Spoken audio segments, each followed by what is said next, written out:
Ashamaa harka foonii kabajamtoonni fi hordoftoonni maatii mastootootaan keessanuu kan biyya keessa jirtanis kan biyya ambaa keessa jirtanis nageenyi araarri waaqayyo isiniif haa baay'atu jecha akkasumas akkam jirtu naga jirtu nagaa kootii galata rabbii isatti haa tolu isiniin jira akkasumas har'aadammoo waan ajaa'iba ta'e bakka isiniif deebi'ee jechuudha. Wanni ajaa'iba ta'e maalidha inni jechuun keessanii nafoo viidiyoo wayii namni hojjetee galakkisee viidiyoo sana irratti jechuudha ani gara keessattiin itti haasa'ee maaliif ani fi ishiin nu walitti haasofnallee dhagaruu gaafadhee jennaan laa ani hin goone naan jette ture garuu viidiyoo ishii dhaggeeffadhaa olumaan dhaggeeffadha jechuudha waan ishii jettu. Xumuraa jedhee yaade ture. Erga xumureen gara keessan dhufu jedhee yaade ture. Garuu immoo akkan dubbadhu dirqama na taasisaa jirti jechuudha mastoon.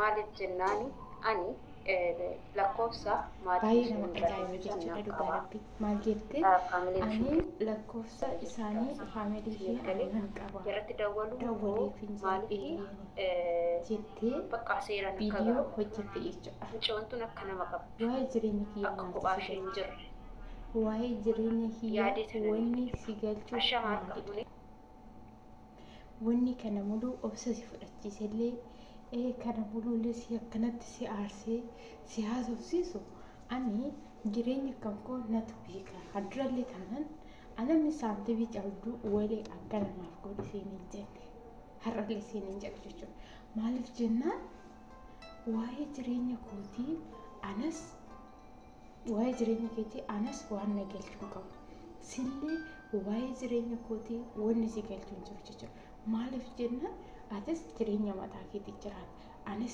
jireenya mataa kootii tan jiraata sababa saniif iyyuu anas waa'ee jireenya keetii wanni na galchuu hin jiru jechuudha atis dammoo waa'ee jireenya kootii akka fedha kootiitti jiraachuu mirgan qaba ati hiriyaa kootii malee firatootii malee haadha kootii yookiin maalii kooti ati dhugaa baay'ee na ajaa'ibdi dhugaa waaqa jechuudha maaliif ajaa'iba ana hin jenne keessan gale jechuudha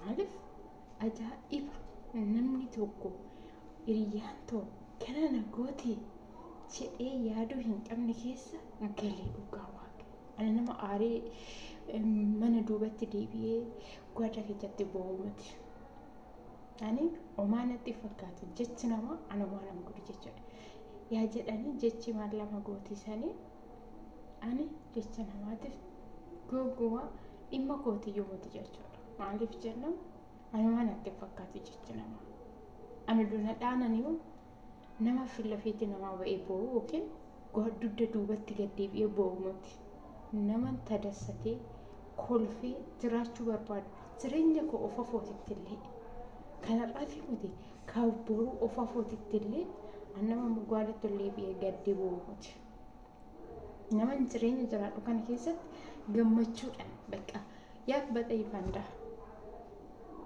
jireenya jiraachuu barbaadu kana keessatti gammachuudhaan ofitti amanamummaadhaan nama jiraachuu barbaadu malee nama gwaadatti illee bi'ee bo'u miti ittis himte ani faamilii yerootti illee himte ta'e anumaafis namuudhaan waa'ee firaatiin akkasitti nama hin qabde akkas Itoophiyaa keessa jirtaa osoo Itoophiyaa keessa jiraatte gosaan gaafatta osoo Itoophiyaa keessa jiraatte biyyaan gaafatta ollaadhaan gaafatta asitti maalidhaan gaafatta maalummaa isaanii beekta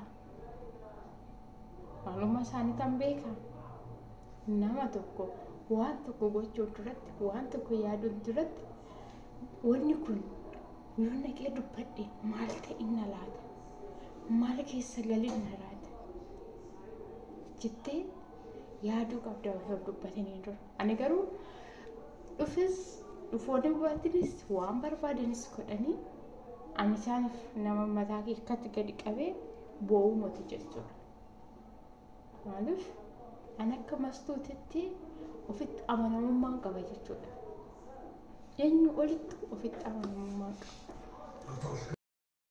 ofitti amanamummaan qaba jechuudha ofitti amanamummaa yoo isin hin jedhu nama mataa qaqqabatee boo'u miti. Kaleessallee nama akkasiiti miti. Har'allee nama akkasiiti miti. An nama mataa kiyya akkanatti gadi dafa'ee boo'u miti. Nama mataa kiyya qaxxa godhee dhaabuu malee jechuudha. Ani mataa kiyya gadi qabee wantoota akkasiitiif gaddee mana kootitti ol deebi'ee hojii dhaabee waan akkasiisa naafiyyuu hin uumne jechuudha. Maaliif jenna naafiyyuu hin uumne qaba. Sodaan keessa koo hin jiru. Ani nama hin sodaadhu. Eenyumaa hin taane. Fakkeenyaaf warroonni koomentii naa barreessitanii jechoota badaa badaalee naan jettan jechuudha. An namaaf hin jiraadhu.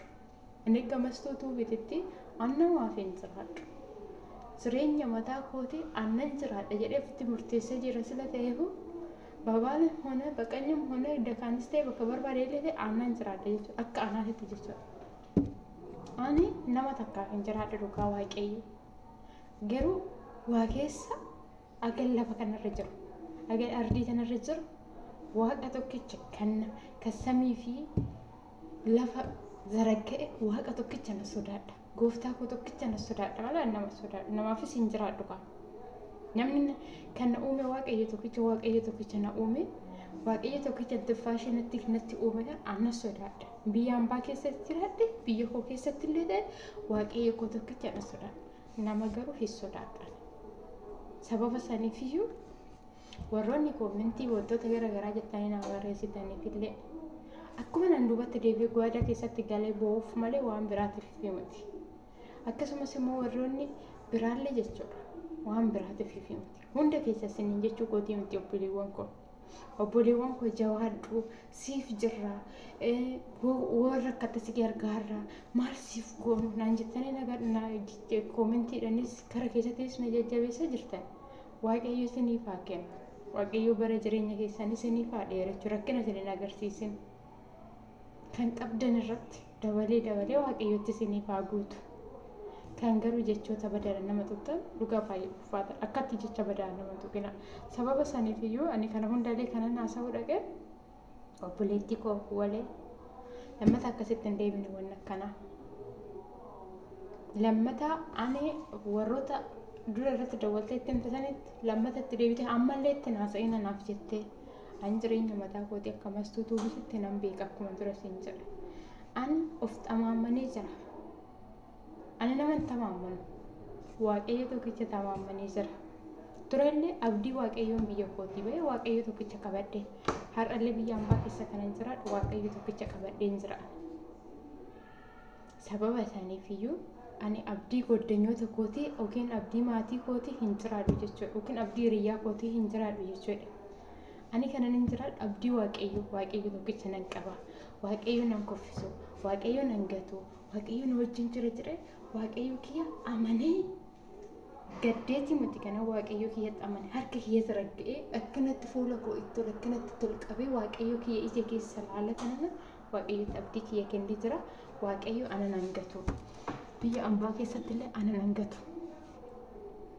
Akka biyya kootti illee deebisee na galchuu waaqayyo kiyyarraa abdii nan qaba. Siniin jechuu jaaladha. Walee viidiyoo kiyya kana hoo dhaggeeffatte jechuudha. Ammaan booda bilbila maatii kootirratti hin dawwaliin.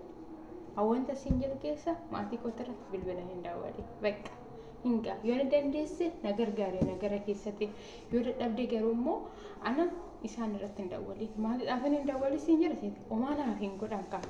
Odoo biyya keessa jiraanne gosaan naa gaafachiistaa wantoota baay'eedhaan ana naaf gaafachiisuu dandeessa. Garuu immoo biyya hambaa keessatti omaanaaf hin gootu qaba. Maaliif maalummaa isaanii hin beeknu qaba. Baadaa naachoo. Silazaa ይቅርታ wajjin jechuudha irratti hin dawwaliin ammaan booda. Siin jechuun jaaladha. Jechoota ani haasa'e keessatti dogongora yoo qabaadhe dhiifama naaf godhi. Garuu immoo bilbila hin dawwaliin. Yoo barbaadde ana gara keessatti kootu gara koo. Akka obboleettiitti, akka hiriyyaatti, akka haadhatitti, akka kaleechaa sanitti, akka har'aatitti osoo hin ta'in. Sababa saniifiyyuu kana siin jechuu barbaada.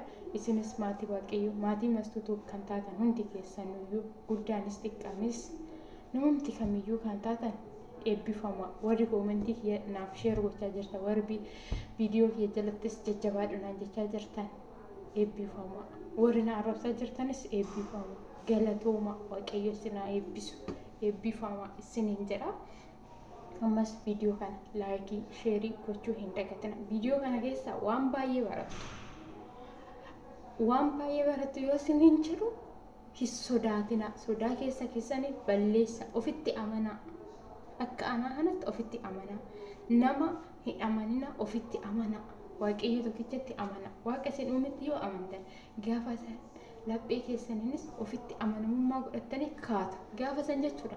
Jecha namaa homaa isin hin godhuuf homaa isinitti fakkaatu jechuudha.